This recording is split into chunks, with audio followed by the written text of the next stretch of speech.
They built a massive wall around the economy. And then a court found a crack in its foundation.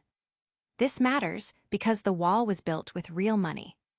More than $100 billion, now held in a structure that might not be legal. It started when one person used an old emergency rule. A rule the courts say was never meant for this. Think of the economy's rules as a carefully drawn map. One leader used an emergency marker to redraw the borders. But the judges looked at the map and said you can't do that. Now comes the uncomfortable math. If the wall is torn down, all the money used to build it could be returned. There's a twist: not all the tariffs are affected. Some were built using a different law, and they survive while the others hang in legal limbo. The court stepped in because emergency powers are not supposed to replace the rule makers. The path forward is slow and complex. For now, the tariffs remain, but a clock is running. If this power is lost, Congress must step in to write clearer laws.